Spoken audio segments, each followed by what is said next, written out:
আসসালামু আলাইকুম, সকলকে স্বাগতম জানাই ক্লাসমেট বিডিতে।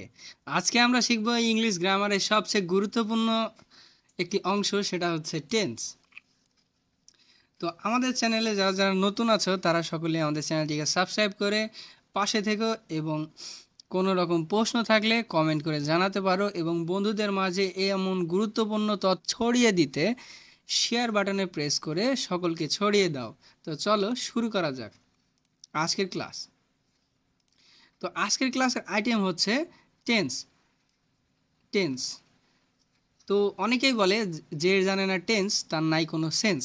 তো আমরা আজকে থেকে সেন্স নিয়ে চলাচল করব। তো আজকের এই ভিডিওটি দেখার পরে অন্তত সবারই সেন্স চলে আসবে। তো আমরা টেন্সের দিকে আগাই। তো আজকে আমি তোমাদের সাথে মেন্টর হিসেবে আছি সানজিদ আহমেদ, তোমাদের ইংলিশ শিক্ষক। এবার চলো যাই টেন্স নিয়ে পড়াশোনা করি।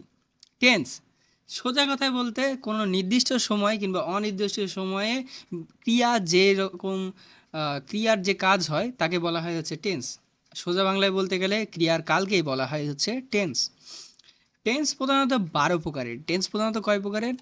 12 প্রকারের। আমরা জানি টেন্স প্রধানত 12 রকমের হয়ে থাকে, কিন্তু টেন্সকে প্রধানত যদি ভাগ করা যায় সেই ভাগগুলো হচ্ছে 3 ভাগে ভাগ করা যায়। প্রথম ভাগ হচ্ছে প্রেজেন্ট টেন্স, দ্বিতীয় ভাগ হচ্ছে পাস্ট টেন্স, তৃতীয় ভাগ হচ্ছে ফিউচার টেন্স। প্রেজেন্ট, পাস্ট এবং ফিউচার। প্রেজেন্ট অর্থাৎ হচ্ছে বর্তমানকাল, প্রেজেন্ট অর্থাৎ হচ্ছে বর্তমানকাল, পাস্ট অর্থাৎ হচ্ছে অতীতকাল, এবং ফিউচার অর্থাৎ হচ্ছে ভবিষ্যৎকাল। অর্থাৎ ক্রিয়া যে সময়ে সম্পূর্ণ হয় এই সময়গুলোকে 3টা ভাগে ভাগ করা হয়েছে, সেটা হচ্ছে বর্তমানকাল, অতীতকাল এবং ভবিষ্যৎকাল। আমরা এটাকে 3টি উদাহরণের মাধ্যমে দেখে থাকি। আমরা তো রোজই ভাত খেয়ে থাকি, তাই না? তো আমরা সেই ভাত খাওয়ার উদাহরণকেই কাজে লাগাই। I eat rice. I eat rice অর্থাৎ কি? আমি ভাত খাই। তার মানে কি? আমি ভাত খাচ্ছি, এখন খাচ্ছি। এটা কি? Present tense. যদি আমরা আসি কি যে এরপরে কি আছে? আই অ্যাট রাইস অর্থাৎ আমি ভাত খেয়েছিলাম, অর্থাৎ আমি ভাত খেয়েছিলাম।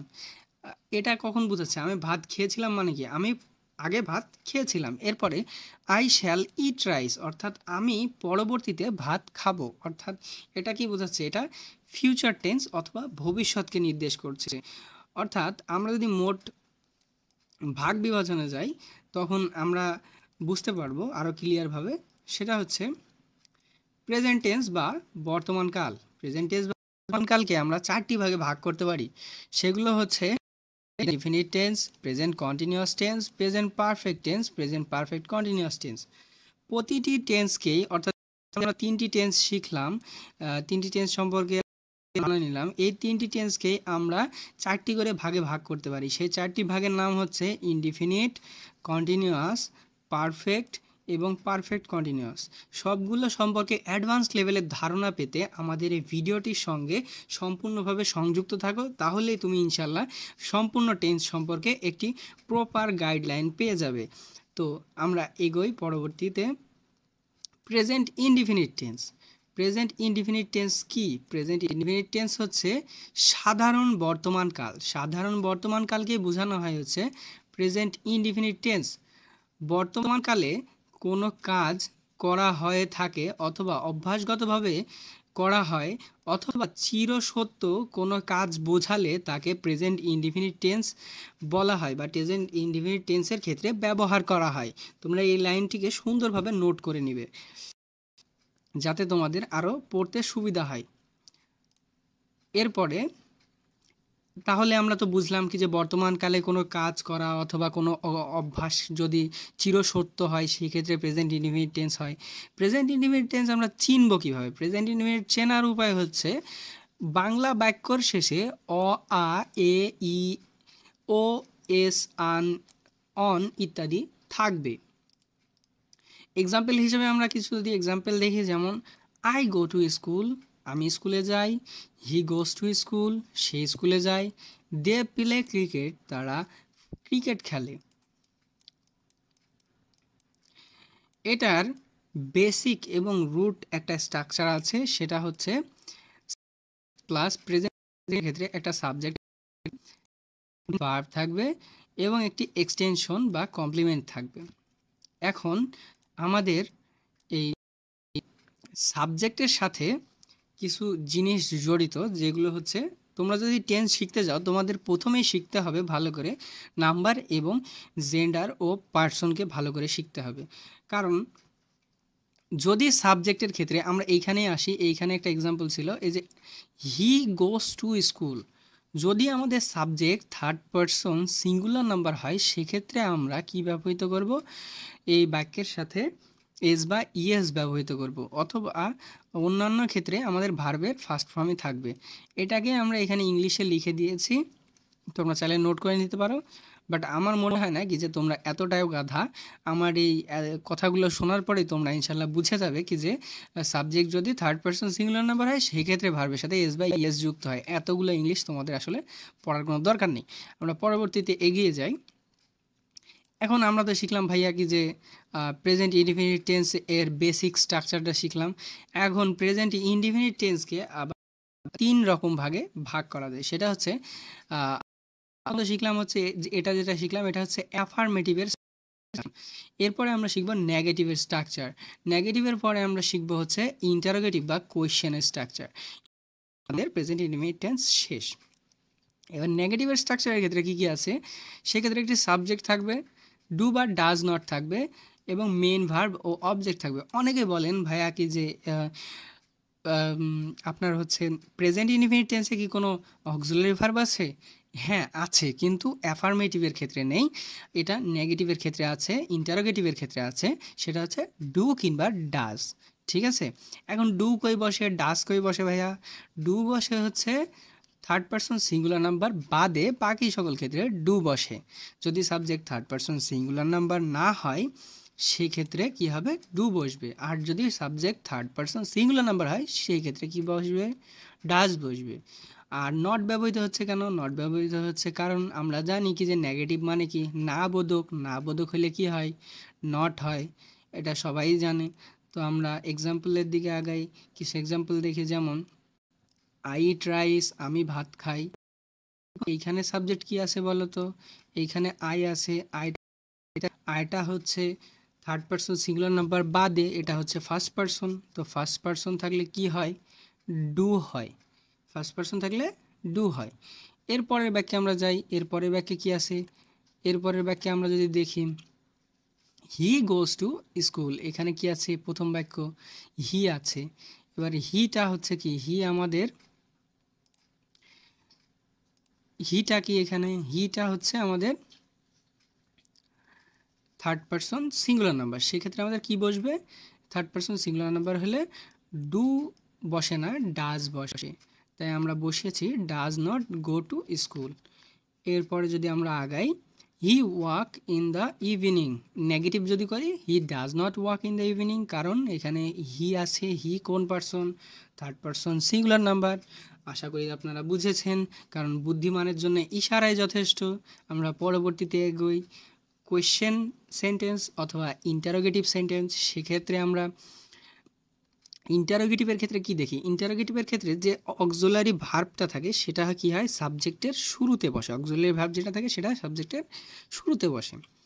আমরা এই জিনিসগুলা আমরা প্রথমে বলে দিচ্ছি, এই জিনিসগুলা সুন্দরভাবে তুমি মাথায় গেঁথে নাও কি যে নেগেটিভের বেলায় কি বসে। নেগেটিভের বেলায় ভাইয়া বলেছে কি যে নেগেটিভের বেলায় বসে হচ্ছে একটা নট বসে, সব সময় একটা নট থাকবে। আর ইন্টারোগেটিভের বেলায় কি বসে, ইন্টারোগেটিভের বেলায় ভাইয়া বলে দিয়েছে কি যে সামনে একটা যে অক্সিলারি ভার্বটা থাকে সেটা সাবজেক্টের সামনে বসে। এতটুকু তুমি মাথায় রাখলে পরবর্তী 12টা টেন্স যখন তুমি শিখতে যাবা, এটা তো একটা শিখছো, তুমি আরও 11টা বাকি আছে, এই 11টা যখন তুমি শিখতে যাবা তখন তোমার কী হবে, এই জিনিসগুলো খুব কাজে দিবে। তুমি এতটুকু মাথায় রাখো কি যে নেগেটিভের সময় অক্সিলারি ভার্বের সাথে একটা নট বসে, আর ইন্টারোগেটিভের সময় সাবজেক্টের পূর্বে অক্সিলারি ভার্বটি বসে। তো সাবজেক্টের পূর্বে অক্সিলারি ভার্ব বসে, ডু বা ডাজ বসে, আমরা বুঝলাম ডু বা ডাজ বসে। আমরা তো শিখেছি ডু কোথায় বসে, ডাজ কোথায় বসে। ডাজ বসে থার্ড পারসন সিঙ্গুলার নাম্বারের ক্ষেত্রে, আর ডু বসে কোথায়? ডু বসে হচ্ছে ডু বসে কোন ক্ষেত্রে? থার্ড পারসন সিঙ্গুলার নাম্বার বাদে। সাবজেক্ট যদি থার্ড পারসন সিঙ্গুলার নাম্বার বাদে অন্য কিছু হয় সেক্ষেত্রে ডু বসে। আর শেষে অবশ্যই তোমাকে একটা ইন্টারোগেটিভ কোয়েশ্চেন দিতেই হবে। ইন্টারোগেটিভ কোয়েশ্চেন না দিলে তো এটা ভাইয়া ইন্টারোগেটিভ হইল না। আর ইন্টারোগেটিভ করতে হলে অবশ্যই তোমাকে একটা ইন্টারোগেটিভ কোয়েশ্চেন দিতে হবে। আর এইখানে ভার্ব কি থার্ড ফর্মে বসবে না, ভার্বের V1 ফর্ম বসবে। ভার্বের কোন ফর্ম বসবে? V1 ফর্ম বসবে। আমরা ভার্বের V1 ফর্ম বসাবো এখানে। কিছু এক্সাম্পল দেখি, এক্সাম্পল দেখলে তোমাদের জন্য আরও সহজ হয়ে যাবে। তোমরা এই ইংলিশের দিকে তাকায় ভয় পেও না, নিচের দিকে তাকাও, তাড়াতাড়ি হয়ে যাবে তোমাদের ইনশাল্লাহ। যত তাড়াতাড়ি তোমরা চিন্তাও করতে পারবে না তত তাড়াতাড়ি তোমাদের টেন্স শেষ হয়ে যাবে। অনেকেই বলে টেন্স শেষ করতে লাগে 6 মাস, 6 মাস টেন্স শেষ করতে লাগে। আসলে ভাইয়া টেন্স শেষ করতে 6 মাস না 6 মিনিট লাগে। তোমরা জাস্ট একটু মনোযোগ দাও, তোমাদের ডিটেলসে বোঝানোর জন্য একটু সময়টা বেশি লাগছে। তাছাড়া তোমাদের 6 মিনিট কেন, তারও কম সময়ে আমি টেন্স শিখাইতে পারবো ইনশাল্লাহ। তো আমরা এখানে যে কোয়েশ্চেন সেন্টেন্স শিখছিলাম বা ইন্টারোগেটিভ সেন্টেন্স শিখছিলাম প্রেজেন্ট ইনডিফিনিট টেন্সের, সেই ক্ষেত্রে আমরা কি দেখলাম? হি সিঙ্গিং এ সং। এটাকে যদি আমরা ইন্টারোগেটিভ বানাই সেক্ষেত্রে কী হবে? হি কি? হি হচ্ছে থার্ড পারসন সিঙ্গুলার নাম্বার। এবার থার্ড পারসন সিঙ্গুলার নাম্বার না থাকলে কি হয় ভাইয়া? থার্ড পারসন সিঙ্গুলার নাম্বার থাকলে ডাজ বসে। আমরা একটা ডাজ বসালাম। তারপরে কি আছে আমাদের স্ট্রাকচারে? একটা সাবজেক্ট আছে, আমরা একটা সাবজেক্টটা নিয়ে আসলাম। এই যে হি হচ্ছে সাবজেক্ট, সাবজেক্ট দিলাম। এরপরে কি আছে ভাইয়া? মেন ভার্ব আছে, আমরা একটা মেন ভার্ব দিলাম। এরপরে কি আছে ভাইয়া? একটা অবজেক্ট আছে, এ সং, এটা দিলাম আমরা। এ সং দেওয়ার পরে কি দিব আমরা? কোয়েশ্চেন মার্কটা। কোয়েশ্চেন মার্কটা কি হয়ে যাবে? একটা ইন্টারোগেটিভ, প্রপার ইন্টারোগেটিভ কোয়েশ্চেন হয়ে গেল। এরপরে আমরা পরবর্তী বাক্যে যাই। She like to talk to you. সে তোমার সাথে কথা বলতে পছন্দ করে। এখন শিটা কি? শিটা হচ্ছে third person singular number. Third person singular number থাকলে আমরা চোখ বন্ধ করে কি করব? ডাজ বসাবো। ডাজ বসালাম, ডাজ বসিয়ে তারপর তো বাকিটুকু তোমরা জানো, একটা সাবজেক্ট হবে, একটা মেন ভার্ব হবে, সাবজেক্ট, একটা মেন ভার্ব, একটা অবজেক্ট। তারপরে যদি কিছু অংশ থাকলো, না থাকলে আপনারা ইন্টারোগেটিভ মার্ক দিয়ে শেষ করে দেবেন। আর এইখানে কি আছে? We try to do the assignment. আমরা অ্যাসাইনমেন্টটি করার চেষ্টা করেছি। এখানে উইটা কি? উইটা হচ্ছে first person plural number. First person plural number হওয়ার কারণে আমরা কি জানি? থার্ড পারসন সিঙ্গুলার নাম্বার বাদে যদি অন্য কিছু হয় সেক্ষেত্রে কি বসে? ডু বসে। তো আমরা এখানে ডু বসিয়ে দেবো। ডু দেওয়ার পরে একটা সাবজেক্ট থাকবে, তারপরে একটা ভার্ব থাকবে, তারপরে অবজেক্ট বা এক্সটেনশন আমরা যাই বলি, এক্সটেনশন দিয়ে আমরা একটা কোয়েশ্চেন মার্ক দিয়ে দেবো এখানে একটা। শেষ, আমাদের কাজ আপাতত শেষ। আমরা পরবর্তী টেন্সের দিকে আগাই। এগুলো আসলে আমাদের পড়ার দরকার নেই, এত ডিটেলসে পড়তে হলে তোমরা আর একটু সময় নিয়ে পড়তে পারো, বাট এত ডিটেলসে আসলে তোমাদের পড়ার দরকার নেই এখানে, আসলে দরকার নেই। আমরা পরবর্তীতে আগাই। Present continuous tense. Present continuous tense, প্রথম কথা হচ্ছে ভাইয়া তোমাদের এই যে কাকে বলে present continuous tense, present indefinite tense কাকে বলে, প্রেজেন্ট পারফেক্ট টেন্স কাকে বলে, ফিউচার পারফেক্ট টেন্স কাকে বলে, পাস্ট পারফেক্ট টেন্স কাকে বলে, এইগুলো মুখস্থ করে আসলে জীবনে কোনোদিনও কোনো জায়গায় আসবে না। তো ফালতু সময় নষ্ট করার কোনো দরকার নেই। জাস্ট জেনে রাখো কি যে প্রেজেন্ট কন্টিনিউয়াস টেন্স কেমন, কখন হয়েছে, কোন কারণে হয়েছে, এতটুকু তুমি জেনে রেখে মাথার ভিতরে রেখে দিলে হয়ে গেল। তোমার এক্সট্রা ডিটেলসে কাকে বলে মুখস্থ করে তাবুদ্দিন তেনা ছেড়ার কোনো দরকার নেই। তুমি জাস্ট এতটুকু মনে রাখো কি যে কন্টিনিউয়াস টেন্স কি, কেমন, এতটুকু হলেই হবে। তোমাকে মুখস্থ করে একদম মুখস্থের বিদ্যাসাগর হয়ে যেতে হবে না, সমস্যা নেই। Present continuous tense. তো ভাইয়া কন্টিনিউয়াস মানে কি? কন্টিনিউয়াস মানে চলমান। কন্টিনিউয়াস মানে কি? চলমান। প্রেজেন্ট মানে কি? বর্তমান। তাহলে বর্তমানে যে জিনিসটা চলতেছে সেটাই হচ্ছে প্রেজেন্ট কন্টিনিউয়াস টেন্স। তাহলে বর্তমান কাল বা অদূর নিকটে কোনো কাজ চলছে বুঝালে প্রেজেন্ট কন্টিনিউয়াস টেন্সের ব্যবহার হয়। আমরা যদি 12টা টেন্সের নাম দেখি, নাম দেখলেই কিন্তু আমরা সংজ্ঞা বের করতে পারবো। তো আমাদের সংজ্ঞা নিয়ে কোনো প্যারা নাই, ঠিক আছে? তো বাংলা চেনার উপায় কি? বাংলা চেনার উপায় হচ্ছে বাক্য শেষে তেসি থাকবে, তেসেন থাকবে, চয় ছয় থাকবে, চয় ছয় একা, ছেন, সিন ইত্যাদি থাকবে আর কি বাংলা বাক্য শেষে। আমরা এই দিকে না আগে আমরা এক্সাম্পল দেখি, যেটা তোমাদের দরকার সেটা দেখি। যেমন I am going to school. এইখানে তোমাদের একটা জিনিস মাথায় রাখতে হবে কি যে আই হচ্ছে সাবজেক্ট, তারপরে কি আছে, এখানে একটা অক্সিলারি ভার্ব বসেছে, তারপরে ভার্বের সাথে আইএনজি, তারপরে এতটুকু কি তোমাদের। এখন ভাইয়া আগের টেন্সে তো কোনো ভার্বের সাথে আইএনজি ছিল না বা অ্যাম ইজ আর ছিল না, এটা হচ্ছে এটার স্ট্রাকচার। আমরা সবাই জানি হাতের 5টা আঙ্গুলও যেমন মানুষের 5টা ছেলে পেলেও এক না। তো টেন্স কিভাবে তুমি চিন্তা করো কি যে টেন্সের 12টা আলাদা আলাদা ছেলে পেলে নাতিপুতি আছে, এইগুলো সব একরকম হবে, জীবনেও এক হবে না। ঠিক আছে, তো আমরা আগাই। ফান ফ্যাক্ট, আমি মাঝে মাঝে মজা করতে পারি, বাট তোমরা সিরিয়াসলি না, ঠিক আছে। আমরা একটু আগাই, তারপরে দেখি পরবর্তীতে কি আছে। আমরা স্ট্রাকচারের দিকে আগাই। স্ট্রাকচারে কি আছে, আমরা স্ট্রাকচারে যদি আগাই, স্ট্রাকচারে একটা সাবজেক্ট আছে, ঠিক আছে না ভাইয়া, একটা সাবজেক্ট আছে, সাবজেক্টের পরে কি আছে, অ্যামিজার আছে। এগুলো কি একটা অক্সিলারি ভার্ব, অ্যামিজার হচ্ছে অক্সিলারি ভার্ব। অক্সিলারি ভার্ব কি ভাইয়া, অক্সিলারি মানে হচ্ছে সাহায্যকারী ভার্ব। আমি যে বারবার বলছি অক্সিলারি মানে কি, অক্সিলারি মানে হচ্ছে সাহায্যকারী ভার্ব। এরপরে আছে মেন ভার্ব, মেন ভার্ব বা V1, আমরা অনেকেই চিনি V1। V1-এর পরে আমরা একটা আইএনজি যুক্ত করব। কি যুক্ত করব, আইএনজি, এরপরে একটা অবজেক্ট দিব, তারপরে একটা ফুল স্টপ মেরে দেব, শেষ। আমরা একটু এক্সাম্পলের দিকে আগাই। এক্সাম্পল দেখলে আমাদের আরও সুবিধা হবে বুঝতে জিনিসগুলা।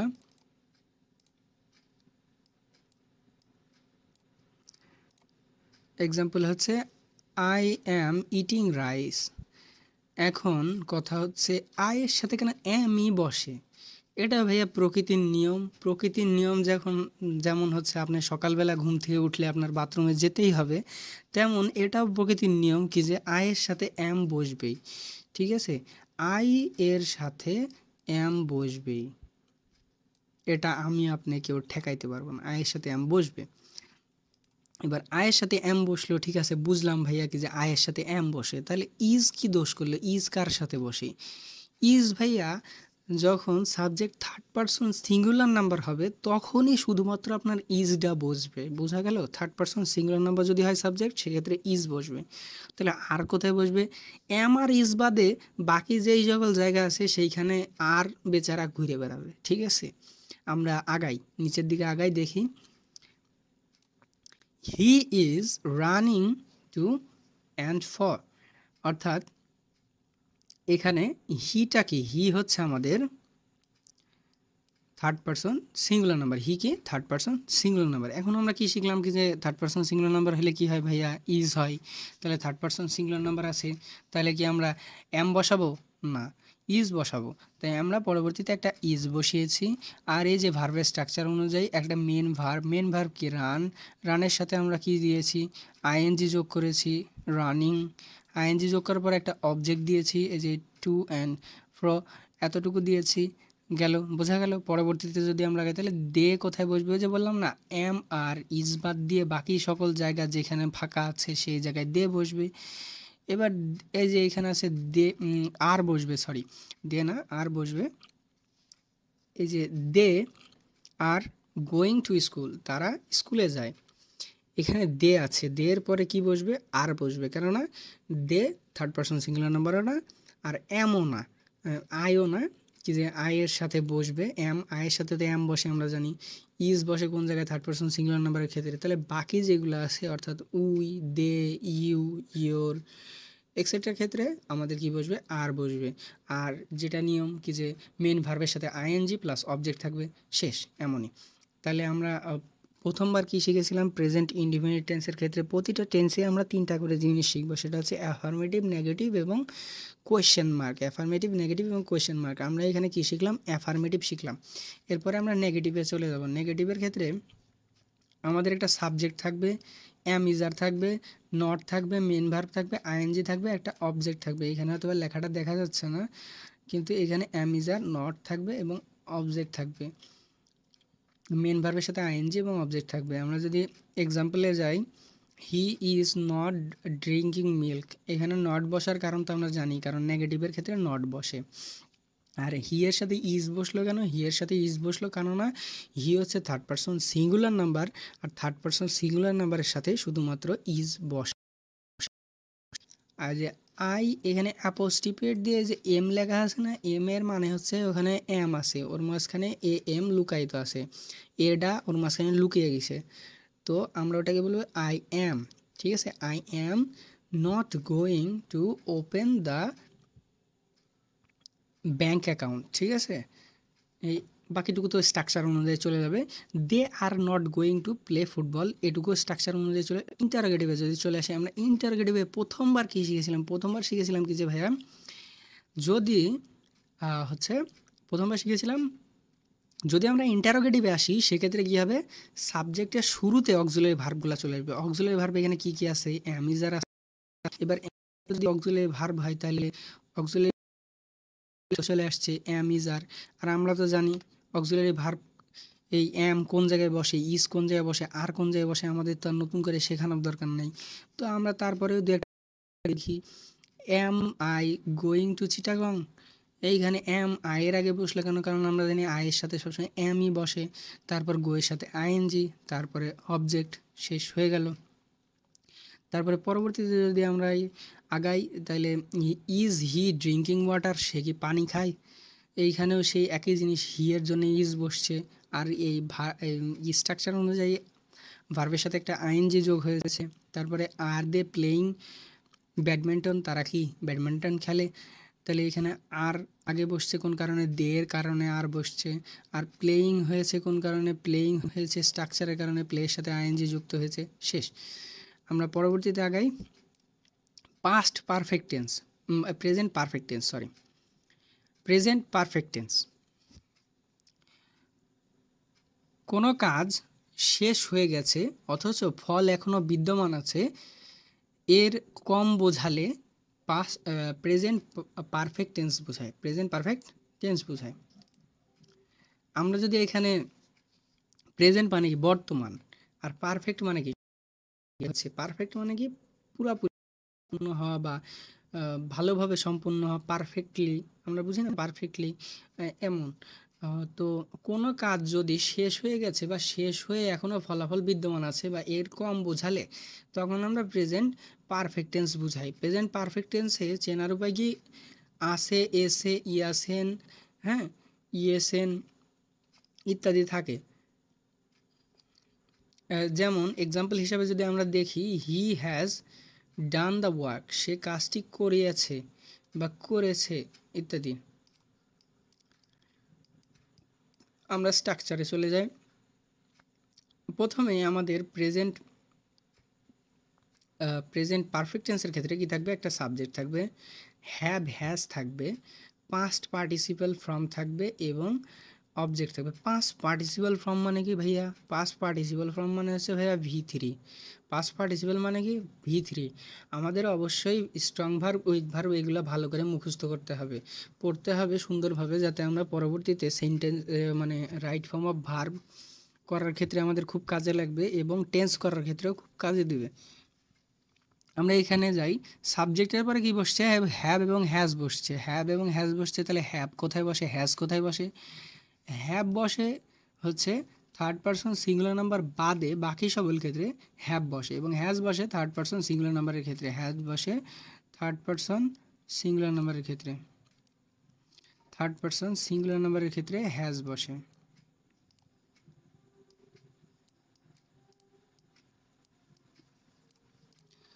পারসন সিঙ্গুলার নাম্বারের ক্ষেত্রে হ্যাজ বসে। আপনারা একটু বুঝে নিন, জাস্ট বুঝানোর খাতিরে এইভাবে করছি। থার্ড পারসন সিঙ্গুলার নাম্বারের ক্ষেত্রে হ্যাজ বসে, আর এটা থার্ড পারসনের ক্ষেত্রে বসে। এটা পাস্ট পার্টিসিপল ফ্রম মানে হচ্ছে V3, আর এরপরে একটা অবজেক্ট থাকবে। তাহলে আমরা কিছু এক্সাম্পল দেখলেই বুঝতে পারবো ইনশাল্লাহ। হি হ্যাজ ডান দ্য ওয়ার্ক, আমরা কি বলছিলাম কি যে সাবজেক্ট যদি থার্ড পারসন সিঙ্গুলার নাম্বার হয় সেক্ষেত্রে কী বসবে? হ্যাজ বসবে। সাবজেক্ট এখানে কি? হি তো থার্ড পারসন সিঙ্গুলার নাম্বার। এবার হি যদি থার্ড পারসন সিঙ্গুলার নাম্বার হয় সেক্ষেত্রে আমাদের কি বসেছে? হ্যাজ বসেছে। ডান দ্য ওয়ার্ক, সে কাজটি সম্পূর্ণ করিয়াছে, ঠিক আছে। তারপরে যদি আমরা দেখি, আই হ্যাভ ইটেন রাইস, এইখানে হ্যাভ বসলো কেন? আয়ের সাথে হ্যাভ বসার কারণ হচ্ছে ভাইয়া, আই হচ্ছে ফার্স্ট পারসন সিঙ্গুলার নাম্বার, আর ফার্স্ট পারসন সিঙ্গুলার নাম্বার হলে কি বসে? হ্যাভ বসে। দে কোন পারসন? They third person plural number, third person কিন্তু ভাইয়া প্লুরাল নাম্বার, সেই জন্যে এখানে কি বসছে? হ্যাভ বসছে। আর এই যে ওয়ার্কের থার্ড ফর্ম কি? ওয়ার্কড, হ্যাঁ, এটা ইটের থার্ড ফর্ম কি? ইট অ্যাট ইটেন, হ্যাঁ, এর জন্য এখানে ইটেন বসেছে, বোঝা গেল। এরপরে যদি আমরা পরবর্তীতে আগাই, আমরা নেগেটিভ শিখবো। এখন নেগেটিভের ক্ষেত্রে স্ট্রাকচার কি থাকছে, সাবজেক্ট থাকছে, হ্যাভ হ্যাজ থাকছে, past participle form of verb এবং একটি অবজেক্ট থাকছে। পাস্ট পার্টিসিপল ফর্ম মানে কি ভাইয়া, V3, আবারও বলে দিই V3। আর হ্যাভ হ্যাজ কোথায় বসে আমরা তো জানি, হ্যাজ বসে থার্ড পারসন সিঙ্গুলার নাম্বারের ক্ষেত্রে, থার্ড পারসন সিঙ্গুলার নাম্বারের ক্ষেত্রে বসে, থার্ড পারসন সিঙ্গুলার নাম্বারের ক্ষেত্রে বসে কি আমাদের হ্যাজ বসে। আমরা কিছু এক্সাম্পল দেখি, যেমন he has not eaten rice. Not বসলে কেন বলো তো? নট বসেছে কারণ নেগেটিভ টেন্স আছে, নেগেটিভ সেন্টেন্সে আছে, তাই নেগেটিভ সেন্টেন্সের ক্ষেত্রে কি বসেছে, নট ব্যবহৃত হয়েছে। But they have not come to house, তারা আমাদের বাসায় আসে না। ঠিক আছে, এইখানে দে আছে, দের জন্য কি বসেছে, হ্যাভ বসেছে। এর পরবর্তীতে যদি আমরা ইন্টারোগেটিভের দিকে আগাই, ইন্টারোগেটিভে কি আছে, ইন্টারোগেটিভের ক্ষেত্রে আছে হচ্ছে হ্যাভ হ্যাজ আগে আসবে। আমরা জানি সবসময় অক্সিলারি ভার্বটা সাবজেক্টের আগে চলে আসে ইন্টারোগেটিভের বেলায়। আর সাবজেক্ট তারপরে V3, তারপরে একটি কোয়েশ্চেন মার্ক। তাহলে হ্যাজ দ্য হোমওয়ার্ক, সে কি তার বাড়ির কাজ করেছে। তাইলে এখানে কি হচ্ছে, হ্যাজটা আগে আসছে, হির জন্য হ্যাজ আসছে, দের জন্য হ্যাভ আসছে, ইউ এর জন্য হ্যাভ আসছে, আমরা বুঝতে পেরেছি। আর এইখানে কি আছে, ডান, ডান কি ডু ডিড ডান, তারপরে গো ওয়েন্ট গান, তারপরে লার্নড, এইগুলো হচ্ছে থার্ড ফর্ম। এই থার্ড ফর্মগুলো আমাদের মুখস্থ করতে হবে। এই মুখস্থ করা ছাড়া কোনো উপায় নেই। আসলে সব জিনিস আসলে ধরে রাখা সম্ভব না টেকনিকে, যদি মাথায় ধরে তো ভালো, না ধরলে আপনাদের মুখস্থ করে পড়ে নিতে হবে। এরপরে আমরা পরবর্তী টেন্সের দিকে আগাই, সেটা হচ্ছে present perfect continuous tense. Present perfect continuous টেন্সের মানে কি, প্রেজেন্ট মানে হচ্ছে বর্তমান, পারফেক্ট মানে হচ্ছে সম্পূর্ণ বা পুরা ঘটিত, আর কন্টিনিউয়াস মানে হচ্ছে চলমান। অর্থাৎ বর্তমানে পুরা ঘটিত যে চলমানটা, সেটাই হচ্ছে তোমার কি প্রেজেন্ট পারফেক্ট কন্টিনিউয়াস টেন্স। কোনো কাজ পূর্বে শুরু হয়ে এখনও চলছে বোঝালে প্রেজেন্ট পারফেক্ট কন্টিনিউয়াস টেন্স বুঝায়, প্রেজেন্ট পারফেক্ট কন্টিনিউয়াস টেন্স বুঝায়। ঠিক আছে, আমরা এই বাক্যকে চেনার উপায় কি কি আছে, বাংলা ক্রিয়ার শেষে যদি কি থাকে, তেসি, তেসে, তেসেন, ছয় ছয় ইত্যাদি উল্লেখ থাকে, সেক্ষেত্রে এই উল্লেখ থাকে এবং সময় উল্লেখ থাকে, সেক্ষেত্রে এটি বোঝায়। যেমন আই ওয়াকিং ফর 2 hours, আমি 2 ঘন্টা যাবৎ হাঁটছি। ঠিক আছে, he has been walking in the office for 5 years, সে 5 বছর যাবৎ কাজ করছে। They have suffering the fever since Tuesday, তারা মঙ্গলবার হইতে জ্বরে ভুগছে। আমরা স্ট্রাকচার দেখলেই ভাইয়া বুঝে যাব কি যে কেমনে এগুলো করতে হবে। তাহলে আমরা কি শিখলাম এখান থেকে, যে যদি কোনো কাজ পূর্বে শুরু হয়ে এখনও চলছে বুঝালে সেটা প্রেজেন্ট পারফেক্ট কন্টিনিউয়াস টেন্স। বাক্যের শেষে তেসি, তেসে, তেসেন, ছয় ছয়, একার ইত্যাদি, ছে সেন ইত্যাদি থাকে। হ্যাঁ, আমরা আগাই। এইখানে আমরা দেখি অ্যাফার্মেটিভের যে স্ট্রাকচারটা আছে, আমাদের অ্যাফার্মেটিভের স্ট্রাকচারটা আমরা পড়ি, দেখি এই অ্যাফার্মেটিভের স্ট্রাকচারটা আমরা পড়ে দেখি। Subject plus have has been plus main verb plus ING plus since for from plus object. ঠিক আছে, তাহলে ভাইয়া এখানে হ্যাভ হ্যাজ তো বুঝি কি যে হ্যাভ হ্যাজ কোথায় বসে, হ্যাজ বসে তো থার্ড পারসন সিঙ্গুলার নাম্বারের ক্ষেত্রে। আর বিন তো দুইটার সাথেই আছে, বিন যে কোনো জায়গায় বসতে পারে। আর মেন ভার্বের সাথে আইএনজি, সিন্স বসবে, ফর বসবে। ঠিক আছে, এখন আমরা এর উপরে একটা নোট দেওয়া আছে, আমরা নোটটাকে পড়ি আগে। ঠিক আছে, নোট পড়ে দেখি কি লেখা আছে। ফর সাধারণত একটি কাজ নির্দিষ্ট একটি সময়ের পরিমাণ বুঝাতে ব্যবহৃত হয়। আর সিন্স ব্যবহৃত হয় কোন ক্ষেত্রে, সিন্স ব্যবহৃত হয় সাধারণত একটি নির্দিষ্ট সময় থেকে শুরু হয়ে আসা কাজ এর ক্ষেত্রে ব্যবহার করা হয়। একটি নির্দিষ্ট সময় থেকে শুরু হয়ে আসা কাজের ক্ষেত্রে কি ব্যবহার করা হয়, সিন্স ব্যবহার করা হয়। ঠিক আছে, অর্থাৎ 1900 সাল থেকে শুরু হয়ে আসছে এই কাজটি চলতেছে, তখন সেক্ষেত্রে সিন্স ব্যবহৃত হয়। কিংবা সন্ধ্যা 7টা থেকে কিংবা সকাল 8টা থেকে আমি শুরু করেছি কাজটি, সেক্ষেত্রে সিন্স ব্যবহৃত হয়। আর সাধারণত একটি কাজ নির্দিষ্ট একটি সময়ে পরিমাণ বোঝাতে ব্যবহার করা হয় হচ্ছে ফর। তো আমরা এক্সাম্পলগুলো দেখে নিই। এক্সাম্পলগুলো কী কী আছে? এক্সাম্পলগুলো আছে হচ্ছে স্ট্রাকচার অনুযায়ী প্রথমে একটা সাবজেক্ট হবে, তারপরে হ্যাজ বিন বসলে কেন আমরা জানি, কারণ পারসন সিঙ্গুলার নাম্বার আর থার্ড পারসন সিঙ্গুলার নাম্বার হলে হ্যাজ। আর ভার্বের সাথে একটা আইএনজি, রিডের সাথে reading the news papers for 2 hours, অর্থাৎ 2 ঘন্টা যাবৎ সে একটি কি পড়ছে, খবর এর কাগজ পড়ছে। তো যখন যাবৎ বুঝাবে কিংবা যাবৎ টাইপের কিছু একটা বাংলায় আসবে তখন তোমরা ফর ব্যবহার করবা, আর যখন নির্দিষ্ট সময় থেকে চলে আসছে তখন তোমরা সিন্স ব্যবহার করবা। যেমন they have been walking since 7 AM, তারা সকাল 7টা থেকে হাঁটাহাঁটি করছে। ঠিক আছে, এক্ষেত্রে সিন্স ব্যবহৃত হয়েছে। আর হ্যাভ বসেছে কোন কারণে আমরা সবাই জানি, কারণ দে থার্ড পারসন প্লুরাল নাম্বার, সেক্ষেত্রে হ্যাভ বসবেই।